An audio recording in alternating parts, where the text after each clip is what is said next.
avec ce que nous venons de faire, que nous allons mettre en pratique la prière. Si l'homme de Dieu permet, on pourra avoir une nuit de prière. Parce que la prière n'est pas théorique, elle est pratique. Exode chapitre 17.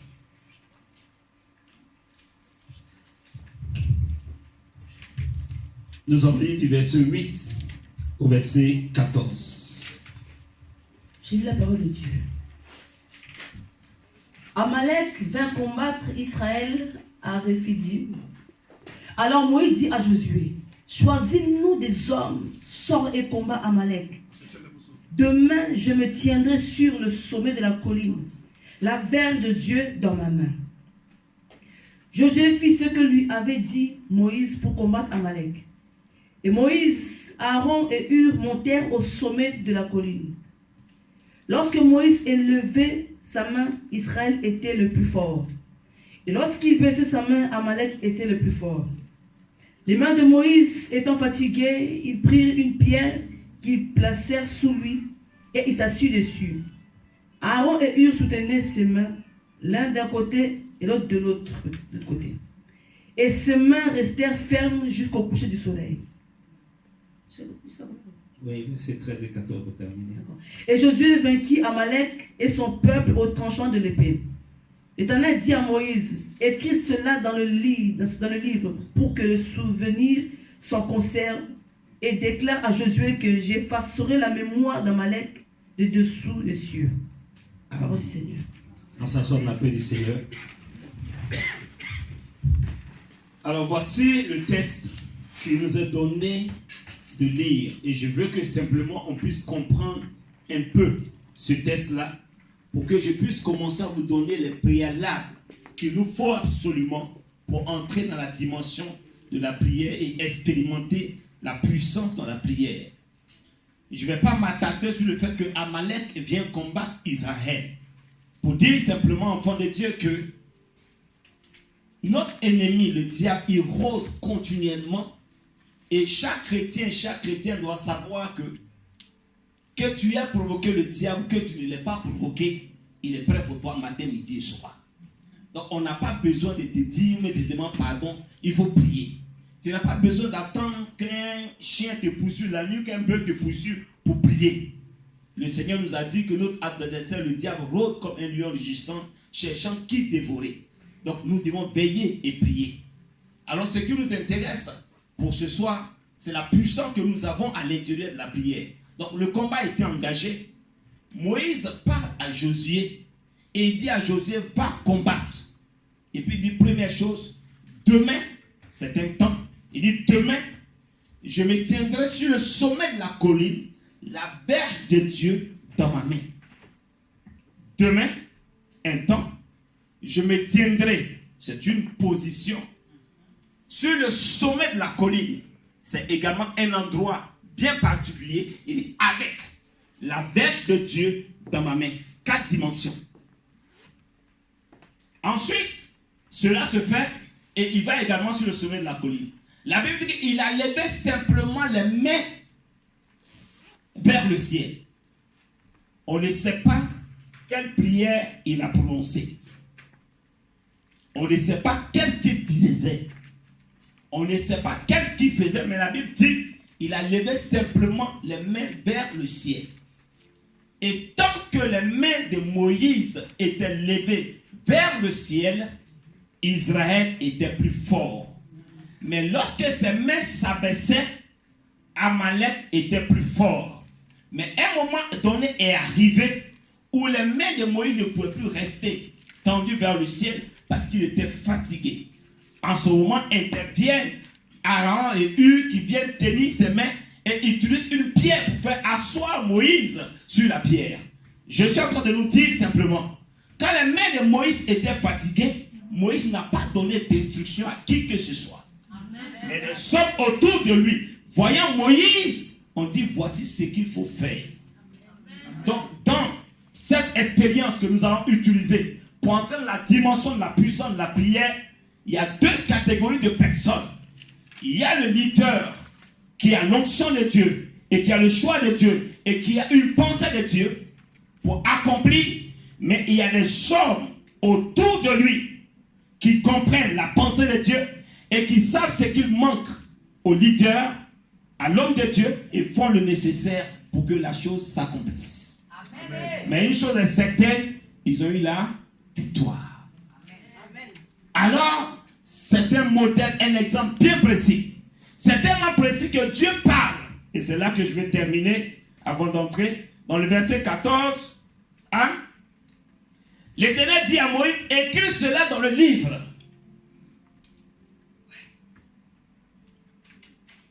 Écris cela dans le livre. Ce n'est pas la victoire qu'il fallait écrire dans le livre, mais c'est comment Dieu, dans la puissance de la prière, dans le silence, a opéré la victoire. Maintenant, par rapport à l'adversaire, il a donné une autre parole. Il dit, ceux-là vont prier sur la terre. Alléluia. Allons, enfants de Dieu, c'est ça, les 7 éléments que je veux pouvoir partager avec nous. Mais avant d'entrer à l'intérieur, je vais toucher à une de nos plaies. Ce n'est pas vous seulement. Nous, les pasteurs, les dedans. Et je vais commencer par mon témoignage pour entrer là-dedans et comment Dieu m'a aidé. Le 11 mai 2017, j'étais assis à mon bureau et j'avais une réunion politique. Je dis à plusieurs que moi je fais de la politique. Donc, pour ceux qui ne savent pas, je vous le dis. J'avais une réunion politique. Et donc, mes collaborateurs devaient venir pour qu'on fasse la réunion. Et bizarrement, ils ont désisté. Il y a une de mes collaboratrices, un peu les jeunes dames vieilles habillées que vous connaissez là, leur style, de toute façon, on les voyait là. Donc, elle a dit, elle ne se sent pas bien, mais elle va venir, mais vraiment, c'est bien, il faut venir, on va faire la réunion. Et puis, elle est arrivée. Elle est arrivée un peu, elle dit non, il y a quelque chose qui la fatigue, elle ne comprend pas. Quand il a regardé, j'ai fermé mon bureau. Il a dit ce que le Seigneur veut me dire aujourd'hui, elle n'a qu'à me dire.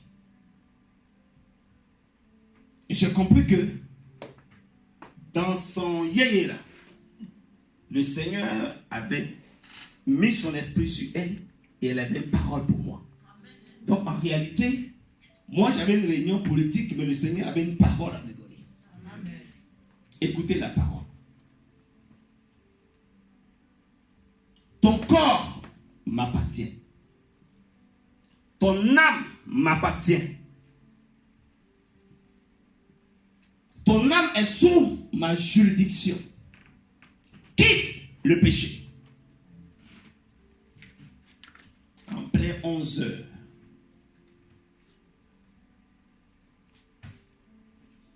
Je me suis mis à genoux.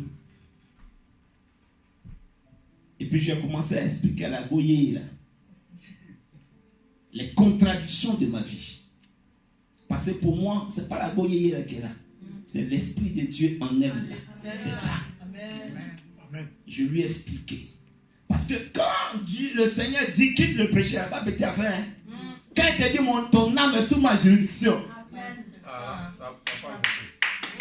Amen. Ça veut dire qu'il s'apprête à t'envoyer un dolio. Vous comprenez? C'est pas un cacato tu vas recevoir, ça c'est un dolio. Donc j'explique les contradictions. Elle ne peut pas me répondre parce que le Seigneur a dû juste me donner la parole. Quand je suis rentré le soir à la maison, je n'ai pas dormi. J'ai prié toute la nuit. Parce que dans mon intimité avec le Seigneur, quand il est fâché avec moi, là, c'est soit je vais t'enlever, il me dit, ou bien, souviens-toi de là où je t'ai enlevé. Vous comprenez? Donc quand j'entends certaines paroles, c'est que la situation est grave. Et je menais mes activités normalement, je n'avais pas de problème particulier, tout était normal pour moi. Je n'ai pas dormi. Il faut me dire. Si j'ai cherché femme de quelqu'un, tu me dis.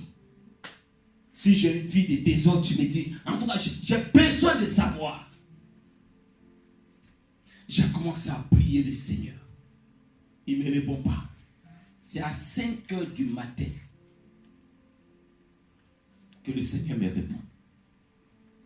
Et il me montre une vision. La vision, il me montre un cercle fermé. Et le cercle est divisé en 3 parts égales. Dans chaque part, il était écrit, dans une des parts, c'était écrit 6-14. Deuxièmement, c'était écrit 14-22. L'autre, c'était écrit 22-6. Et dans le cercle, il y avait encore un autre petit cercle, divisé en 3 parts égales. Et à l'intérieur de chacune des parts, était écrit un H, un H, un H. Il me dit à genoux, et j'ai béni le trône de Yeshua Mashiach. Je venais de comprendre ce que le Seigneur me reprochait au point de me dire qu'il va m'enlever. Vous savez ce que ça veut dire, enfant de Dieu? J'étais désorganisé. Je faisais tout en même temps et à la fois. Je ne savais pas faire la part des choses. Je ne savais pas qu'est-ce qui était important, qu'est-ce qui n'était pas important. Et il m'a appelé à plusieurs choses. Parce que moi, effectivement, je fais beaucoup de choses. Abidjan, par exemple, je suis dans le milieu politique. Donc, politique, c'est réunion, meeting, réflexion, conférence de presse, parle seulement. Tu dois gérer ton parti politique, tu dois gérer ton groupe. Ça, c'est le premier travail de quelqu'un. Deuxième, je suis pasteur. J'ai dirigé plusieurs églises locales, j'ai fait les réunions pastorales, j'ai tourné sur les églises. Tu vas voir l'université biblique. Ah bon, tu as ton culte du soir, tu as tes 2 cultes du soir, tu as le dimanche. Quand ça ne va pas dans une église, tu vas partir pour voir qu'est-ce qui ne va pas. Bon, quand un responsable qui déconne, il faut aller le redresser, mais l'aider. Il y a ça. Et puis maintenant, il y a tes activités. Moi, j'ai ma société à Abidjan, ça s'appelle Africa Highway. Je suis dans les télécoms. Tu travailles pour mon propre compte. Donc, tu fais les réunions de direction. Tu vas faire l'action commerciale. Tu vas ceci, tu vas faire ceci. On dit à province de tu es dedans. Attends, j'ai ouvert une clinique. Clinique, vous savez, c'est la santé de quelqu'un. Donc, matin, il faut être là. D'abord, les gens volent. Donc, tu es là. Dans ton gate, ça s'en va. Donc, tu es au colis avec eux. Vous comprenez? Tu viens de souhaiter de sécurité ici. Donc, tu vois, tout ça. Et donc, le Seigneur m'était en train de me dire simplement, dans les 24 heures de la journée, coupe en 3. Coupe en 3 de 8 heures, 8 heures, 8 heures. Et puis, dans les 8 heures de chacun, là, tu as 1 heure de prière et moi. Les autres 7 heures, là, fais de ça ce que tu veux. Est-ce que vous comprenez, enfant de Dieu, la gravité quand Dieu te menace de t'enlever? Simplement parce que le temps que toi tu dois lui accorder, il n'a pas ça. Il te dit ton âme est sous ma juridiction. Ah, c'est gros français. Hein? Alors, j'ai pris mon tableau Excel. J'ai fait mon emploi du temps minutieux. Les 1 heure là, j'ai mis ça d'abord à part.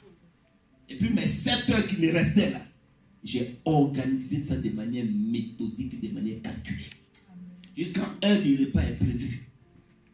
Heure de sport est prévue. Heure de repos est prévue. Donc aujourd'hui, tu vas à Abidjan. J'ai rempli de visites. Tu ne vas pas me voir quelque part comme ça. Les endroits où je vais là, c'est programmé à l'avance. Ce n'est pas programmé, tu ne me verras pas. Du coup, j'ai mis du temps de côté. Le premier problème que nous avons, chrétiens et chrétiennes, enfants de Dieu, nous-mêmes serviteurs de Dieu, on ne sait pas mettre du temps à côté pour écouter, parler à Dieu et expérimenter une dimension de la puissance de Dieu. La première des choses. Et vous qui êtes en Occident, dans les pays développés, c'est pareil. Chacun dans sa dimension. Donc la première des choses que je peux te conseiller ce matin, en s'appuyant sur moi-même, mon expérience, je ne vais pas t'enseigner des balivernes. Moïse, la situation est née. Il dit demain, un temps. Il dit je me tiendrai sur le sommet de la colline. La Bible nous enseigne qu'il n'est pas quitté là-bas jusqu'à la victoire. On ne sait pas si ça a pris 3 jours, 4 jours, 5 jours, on ne sait pas. Mais il a mis du temps. Aujourd'hui, nos emplois du temps, nos activités, ce qui nous préoccupe c'est tellement beaucoup qu'on n'a pas du temps pour le Seigneur, pour la prière. On n'a pas de temps.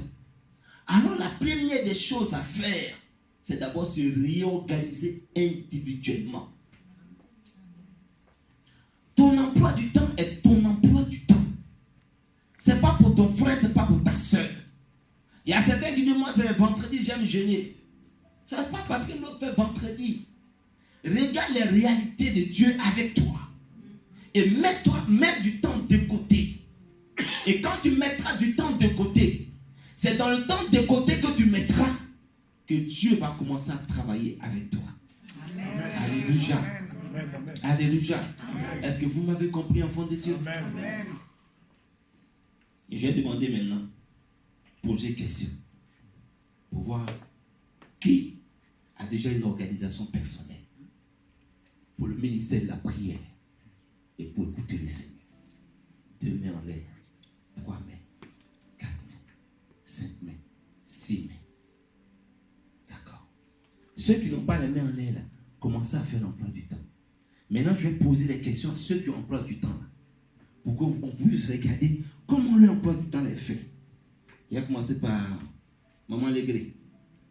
C'est comme ça, moi, je t'appelle. Hein. C'est ici j'ai vu que tu t'appelais Maman Diplôme. Sinon, moi, c'est Maman Légré. Comment toi, tu t'organises?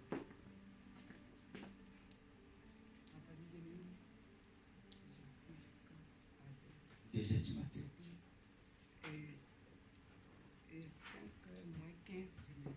D'accord. Je fais une autre mail. Oui.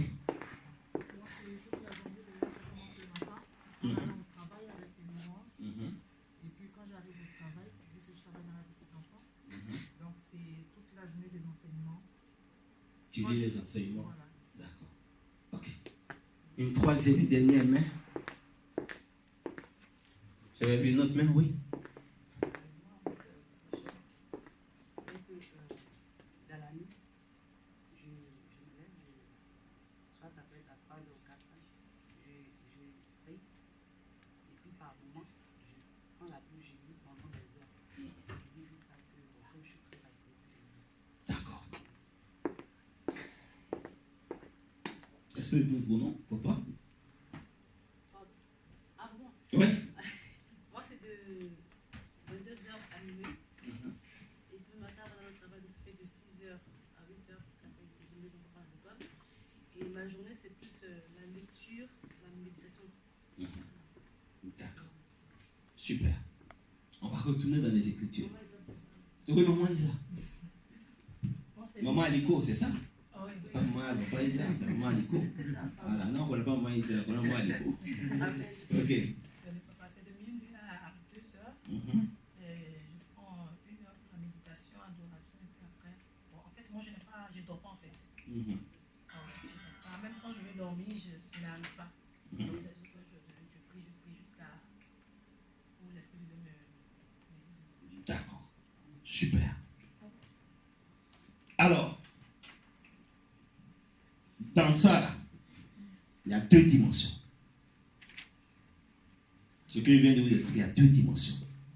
Ce que nous venons de dire et puis le programme qu'on a fait là, c'est la première dimension. Ce n'est pas la dimension idéale, mais c'est la première dimension. C'est par elle il faut commencer. Ça permet de t'imposer une discipline. Jésus-Christ s'est imposé la même discipline chaque nuit sur la montagne des Oliviers. La deuxième dimension, c'est celle où l'Esprit de l'Éternel descend, fait descendre sur toi l'onction de la prière et de l'intercession. Est-ce que vous me suivez? Amen. Je suis en train de regarder la télé avec quelqu'un. On regarde la télé. Puis l'onction la descend. Qu'est-ce que tu fais? Tu arrêtes la télé. Tu pries. Est-ce que ça t'est déjà arrivé? Toi, oui. Qui encore? Toi, oui. Toi, oui. Toi, oui. Toi, oui. Toi, oui. Se part.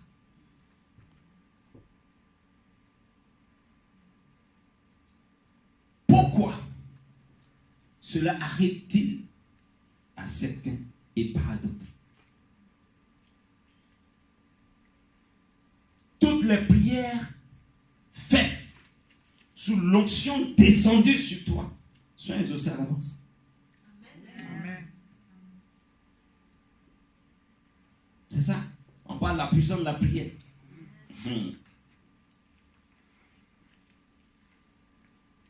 Revenons rapidement à nos écritures. Donc, notez ces 2 points.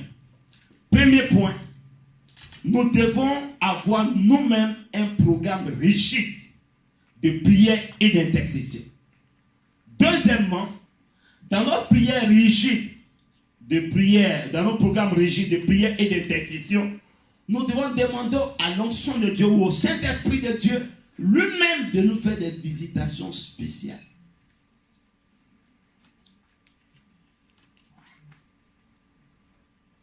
Ok? Alors, nous continuons. Demain, je me tiendrai sur le sommet de la colline, la verge de Dieu dans ma main.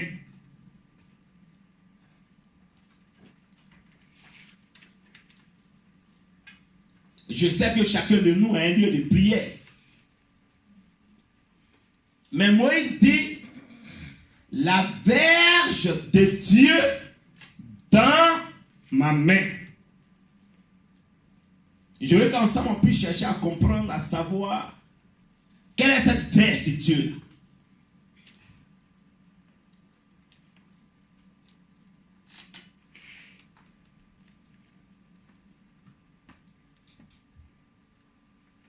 On a dit tout à l'heure en introduction que quand il était sur le sommet de la colline, on ne sait pas quelle prière il a faite. Mais il a dit, il s'en va à la verge de Dieu dans sa main. Quelle est cette verge de Dieu qui donne une certaine puissance, une certaine autorité à la prière? Ceux qui ont expérimenté là où l'onction descend à sa vous, ils posent la question déjà. La prophétesse, l'évangéliste, maman dit bleu. La verge de Dieu, c'est quoi?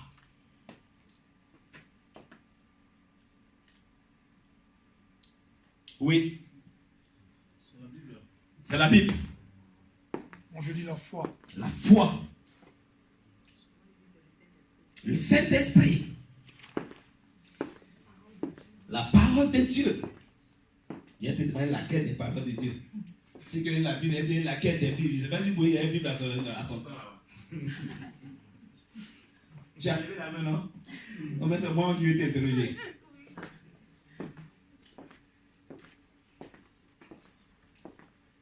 L'orientation. L'orientation.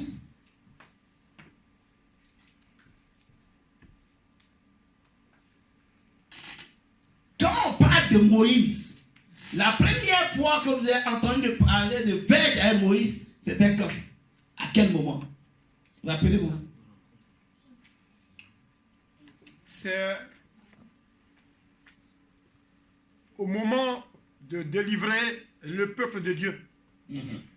D'accord. Mais à quel moment exactement? Oui. Ah oui.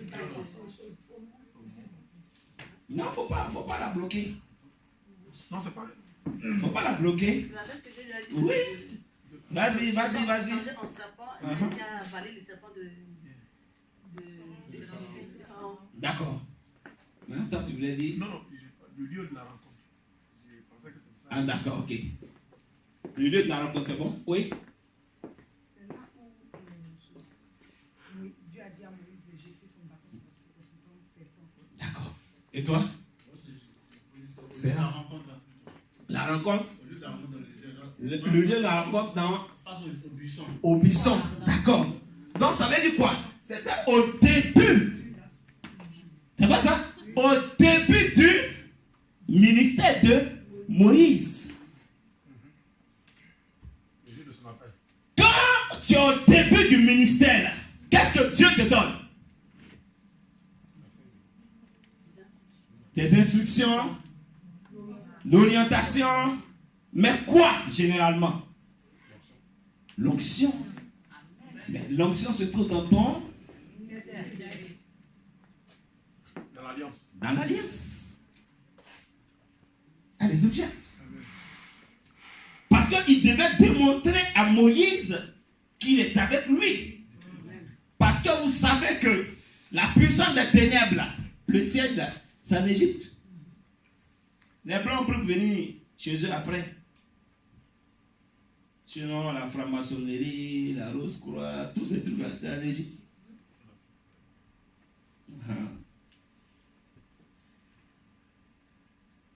Donc, la pêche de Dieu, c'était déjà le symbole de l'alliance entre Dieu et Moïse.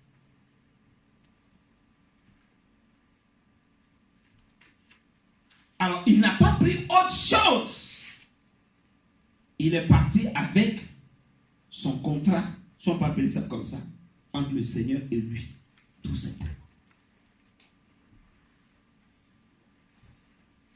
Et donc, nous devons savoir, enfants de Dieu, que le Seigneur agit avec chacun de nous selon le contrat qu'il a avec chacun de nous.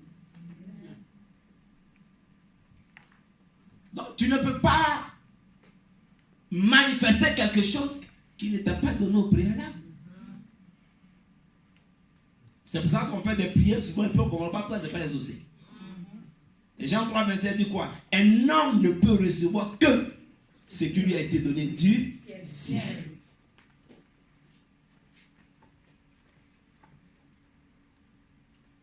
Alléluia.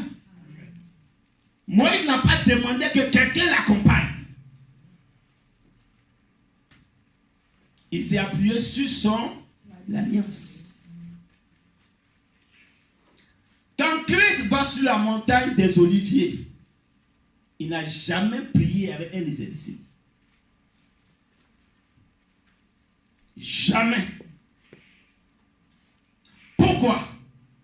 Son alliance est personnelle et individuelle.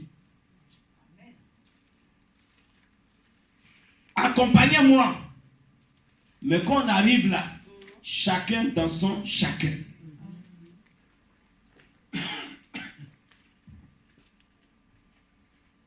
Est-ce que là vous avez bien compris? Parce qu'il faut que vous maîtrisez les préalables. Parce que d'autres vont dire non, nous on prie, on n'est pas exaucé, on ne comprend pas. C'est qu'on ne comprend pas, là on est en train d'expliquer avant de commencer à prier. C'est pour ça que Jésus-Christ a dit, quand quelqu'un veut construire une maison, il s'assoit d'abord.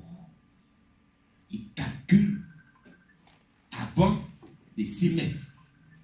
Donc, quand la situation arrive et que tu dois entrer dans une certaine dimension, il faut te faire appel à ce qui te lie au trône de Dieu. Et puis c'est par rapport à ça maintenant que tu entres.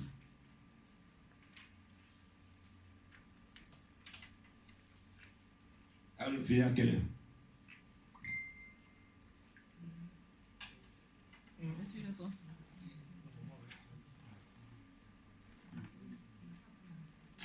C'est ça qu'il pose la question. Voyez, enseignement, c'est doucement, doucement, mais le temps s'y va doucement, doucement, et puis au moins, ça rend compte le temps est parti. C'est pour ça que je pose la question là par rapport à ça. On peut mieux coordonner, quoi, pour ne pas pénaliser les uns et les autres, quoi. Donc, tu me dis à quel moment, pour finir là, comme ça, je vais finir avec ce point de préalable.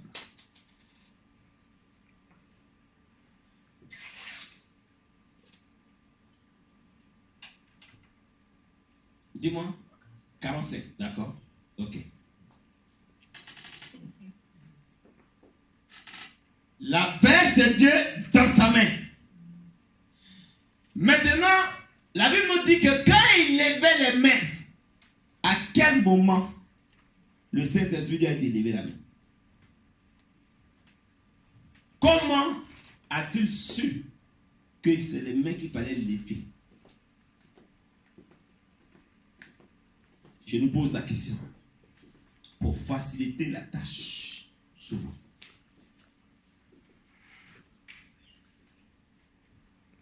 Qui lui a demandé de lever les mains? La Bible est muette là-dessus? Non, personne.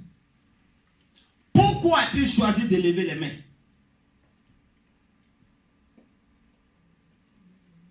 Aidez-nous. En 432.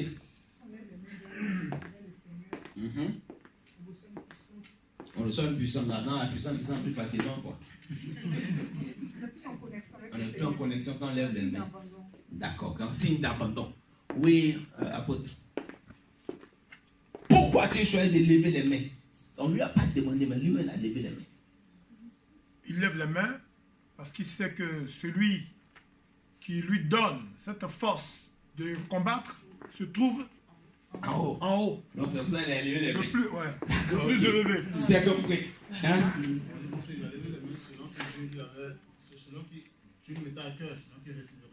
Oui.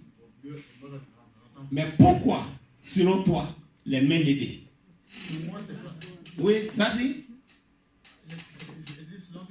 Oui, ça j'ai compris. J'ai dit, mais pourquoi? Il y a une explication. C'est un prophète, Moïse. Le seul prophète que la Bible compare à Jésus. Il vient. C'est une façon de soumission et de recevoir. Oui. Je pense que parce que Dieu pensait qu'il était prêt et que sa foi était déjà très énorme. Là, c'était dans un contexte de combat. Yeah. Termine l'idée. Va au bout, va sur la route.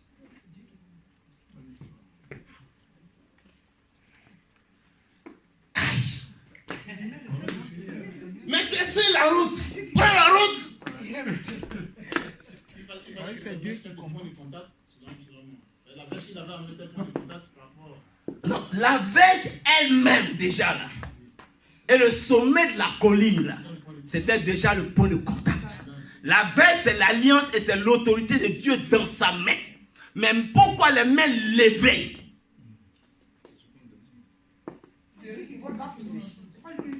Il faut aller sur route la sœur là. Oui. Pour recevoir les âmes. Pour recevoir les âmes. Non, il avait déjà tout. Il n'avait pas besoin de secours. Hein. Il est parti seul.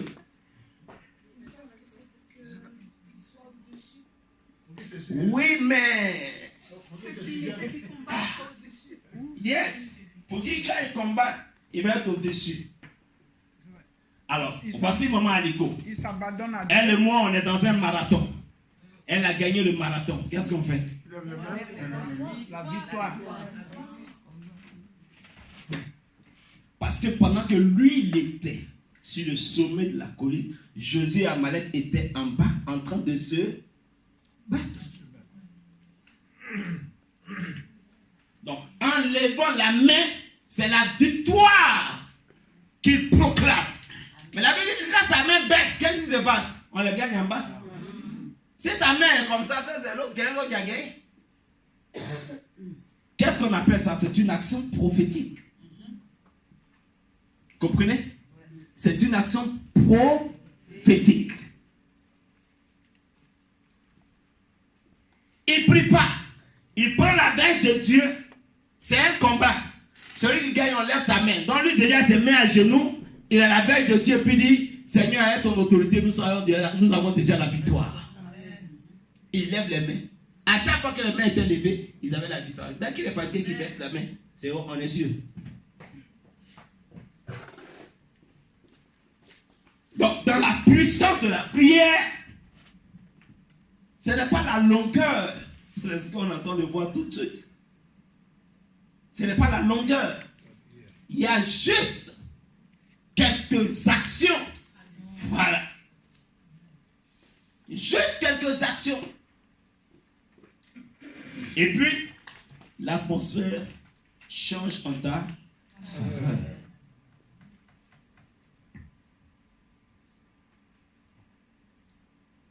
Maintenant, enfant de Dieu, On va terminer sur les à côté. Ce qui souvent nous dérange dans nos vies de prière et nous étions sur la bonne voie et puis de bonne foi aussi, en voulant nous aider, il nous enlève sur le bon chemin. C'est ce qui nous arrive généralement. Quand les mains de Moïse sont levées, il a la victoire. Quand les mains baissent, ça ne va pas chez lui. Ceux qui sont venus à côté de Moïse, c'est qui? Aaron et Hur. Ça veut dire que c'est des hommes et des femmes, c'est des collaborateurs auprès de Moïse qui connaissent très bien Moïse et comment le Seigneur l'utilise. Donc, il n'a même pas permis que les personnes qui ne le connaissent pas s'approchent de lui dans cette situation. Donc souvent nous sommes en train de mener certains combats. On dit non, comme c'est mon frère en Christ, comme c'est ma soeur en Christ. Non, ce n'est pas affaire de soeur en Christ, ce n'est pas association. Quand Dieu te donne une mission, il met des gens à côté de toi qui comprennent la mission et qui peuvent te soutenir dans la mission. Ils ne sont généralement pas nombreux. Vous comprenez? Voilà.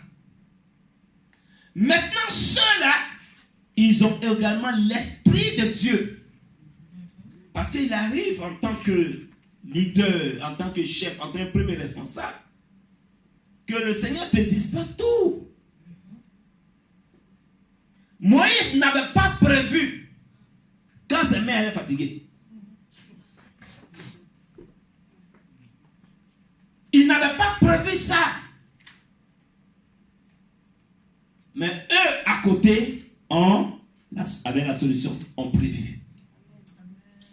Ça pour dire simplement, enfant de Dieu, loin de Dieu, serviteur de Dieu, il faut que tu aies à côté de toi des gens qualifiés. Amen. Spirituellement. Amen.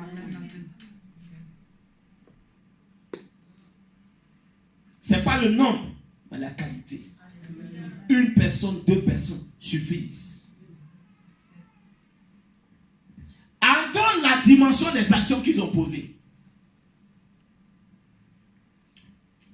Quand les mains d'un papa sont levées, ce n'est pas n'importe qui peut venir attraper les mains du papa. N'est-ce pas? Ce n'est pas n'importe qui.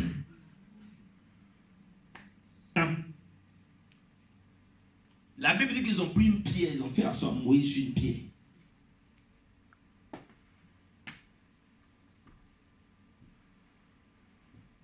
Vous savez que Caillou n'est pas confortable. C'est pas appliqué pour dire c'est plat. Il y a une pierre. Ça veut dire que les fils étaient aussi dans la dimension prophétique. Ne vous associez jamais dans la prière avec des hommes et des femmes qui ne sont pas à peu près de la même dimension que vous. C'est une perte de temps. Ce n'est pas parce qu'on est tous des chrétiens qu'on se retrouve au prier. Non, ça n'a pas de sens. Ça n'a pas de sens.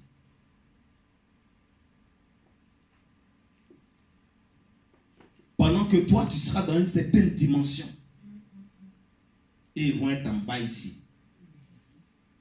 Quand le Seigneur va commencer à t'utiliser pour donner des paroles, ils ne vont même pas savoir que c'est des paroles qui viennent de Dieu. Ils vont te poser des questions. Mais tu dis quoi là même? Ils vont couper le déroulement de l'Esprit de Dieu. Le Seigneur ne va pas se plaindre à eux. C'est à toi qui se plaindra. Vous comprenez, enfant de Dieu? Donc, un chrétien, un leader, un homme de Dieu, une femme de Dieu, un responsable dans l'église, il a son petit comité. Parce que Dieu a fait ainsi pour que personne ne soit indépendant. quelle que soit l'onction que Dieu te donne, il met toujours des gens à côté de toi pour que tu t'appuies sur. Maintenant, si toi, dans ton organisation ou dans ton orgueil ou dans ta manière de voir, tu ne mets pas ces personnes à côté de toi pour te soutenir, les jours c'est un chose sur toi là. Tu vas rentrer en brousse. Pour vous en rendre compte, regardez dans les Écritures, tous les prophètes qui sont allés en brousse, il n'avait personne à côté d'eux. Prenez Balaam, il n'avait personne, c'était pas l'ânesse. C'est-à-dire que l'ânesse, là, lui, quand il dit on va ici, l'ânesse doit le accompagner. Mais quelqu'un doit, il ne veut pas quelqu'un pour le contredire. Il va aller en brousse. Regardez Samson. Il avait qui à côté de lui? Mais David avait Nathan. Amen. Vous comprenez? Amen. David était prophète. Mais Nathan aussi est prophète. Amen. Quand ça ne va pas chez David, Nathan est là pour lui dire les choses et puis remettre les choses. Et ça amenait David à entrer en lui-même et à se repositionner. Mais si toi, tu es à l'université, tu marches avec quelqu'un qui est à l'école primaire, dans la vie de Dieu, il va t'aider comment? Au moins, si tu es en troisième année, la première année, ça peut aller. Est-ce que vous me suivez? Amen. Est-ce que vous me suivez? Amen. Donc, voici des préalables. Voici des préalables que nous devons pouvoir maîtriser. Et puis ensuite, maintenant, à partir de jeudi prochain, par la grâce que le Seigneur va nous faire, nous allons prier, nous allons parler de la dimension de l'idéal. Parce que moi, il m'est arrivé, et c'est ce que je préfère, j'aime pas prier de manière mathématique. Donc le programme que le Seigneur m'a imposé, là, ça il m'a imposé, ça c'est un prix même. Il est Seigneur, il m'a imposé, il m'a discipliné, j'ai dit, je me soumets. Mais l'idéal, c'est que l'onction descende. Et comme pour que l'onction descende, c'est lui sa souveraineté. Donc comment je vais marcher pour que lui soit content pour faire descendre l'onction? Parce que je sais que quand l'onction descend, toutes les prières qui sont faites sont exaucées. Il dit en Romains 8 que nous ne savons pas prier. Alors le Saint-Esprit intercède pour nous par des soupirs inexprimables. Le Saint-Esprit ne peut pas intercéder pour une requête de prière et puis la requête de prière ne va pas être exaucée. En d'autres termes, quand l'onction de Dieu descend, toutes les requêtes de prière qui sont montrées dans le trône de la grâce sont exaucées. Amen. Alléluia. Amen. Donc Moïse, il savait ça.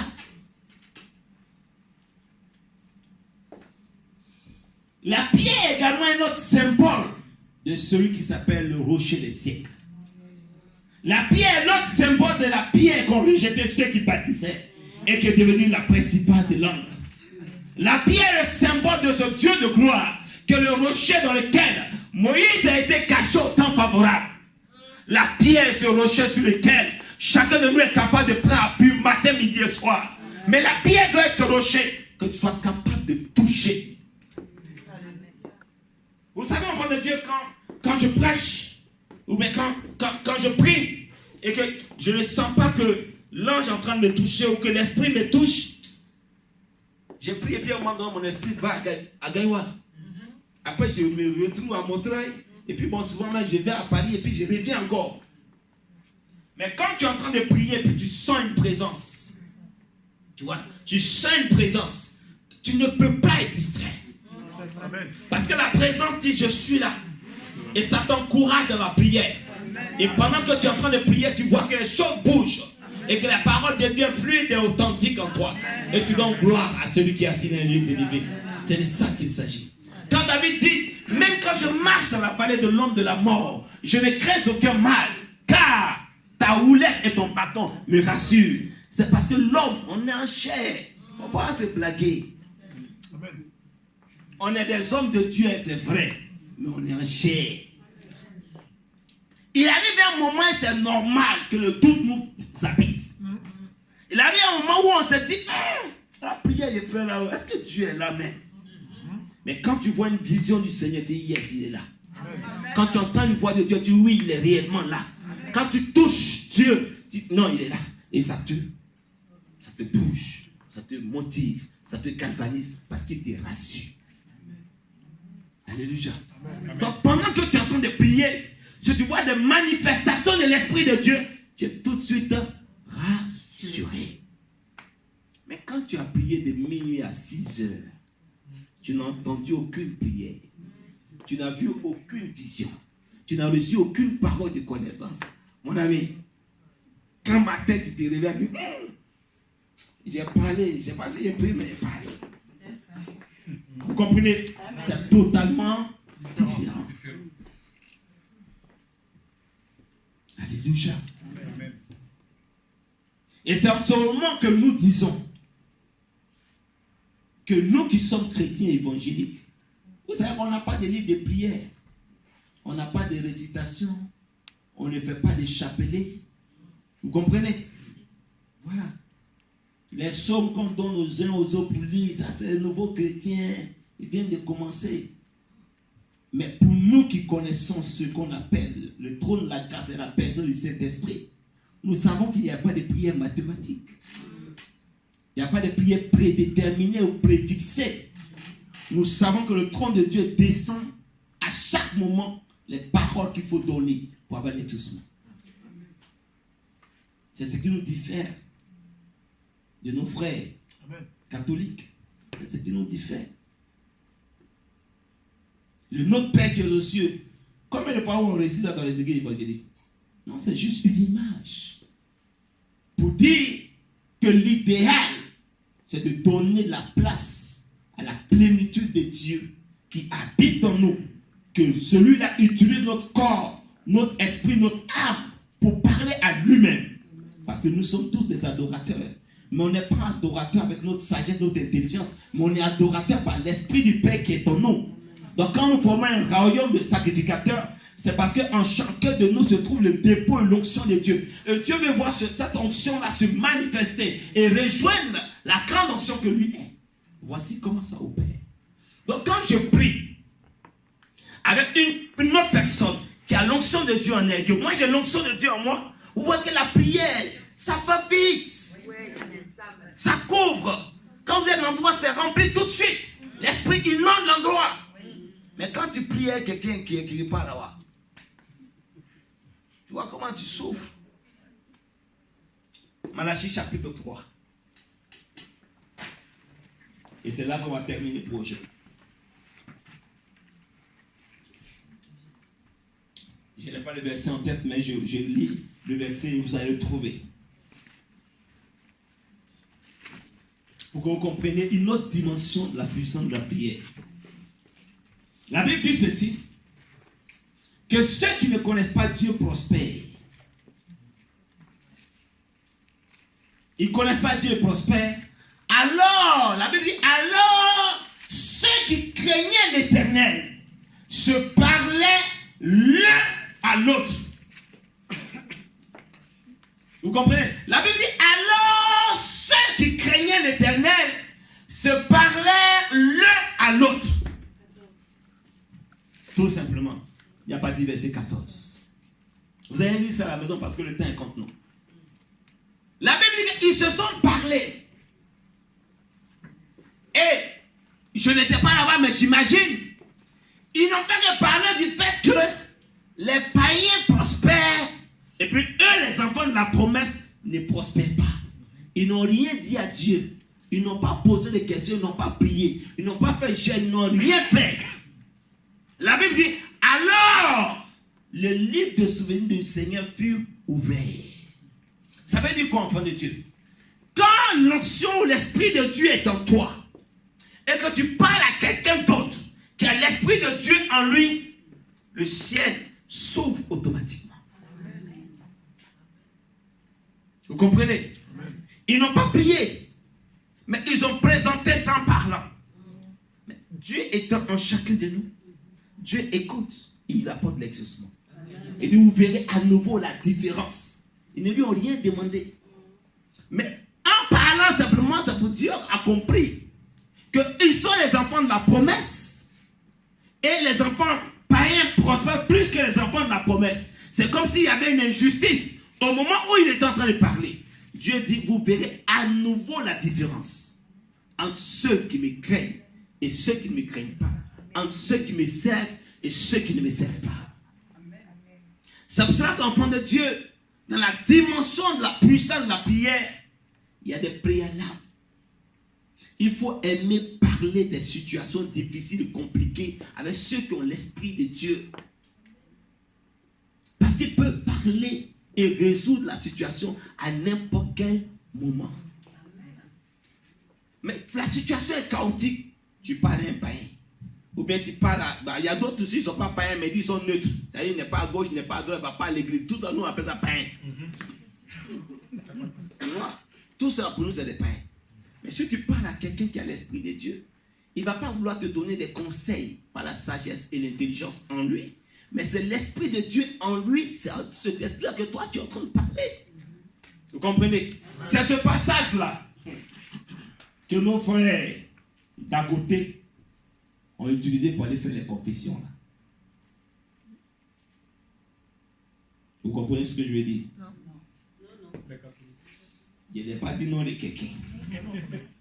Mais quand il fait quelque chose qui n'est pas bien, ça le fatigue, il s'en va voir un dévancier et puis il lui parle. Tu vois? Parce que pour lui, il parle à quelqu'un qui est en lui l'esprit de Dieu. Tu vois? Et cet esprit de Dieu en l'intérieur de l'autre va lui le consoler. Donc lui ne vient pas parler au prêtre ou bien à la personne physique. Il regarde à l'onction qui est sur la vie de l'autre. Vous comprenez?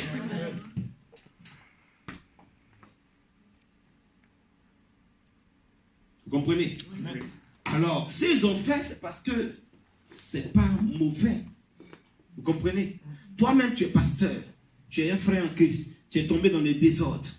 Mais quand tu vas parler à ton frère qui a l'esprit de Dieu, tu vois que toi-même, ça te dégage. Ça te libère. Parce que tu n'es plus seul à porter le fardeau. Lui porte le fardeau avec toi. Mais c'est l'esprit de Dieu en toi qui t'amène à poser des actions de repentance. Vous comprenez? Et donc, quand les deux esprits communiquent, le trône de Dieu est dans la joie. Amen. Amen. Vous comprenez, enfant de Dieu? Amen. Voilà. Notre temps est fini. Notre temps est fini. Et puis, on va s'arrêter là. 45 minutes. Je sais que vous partez loin et tout ça. Voilà.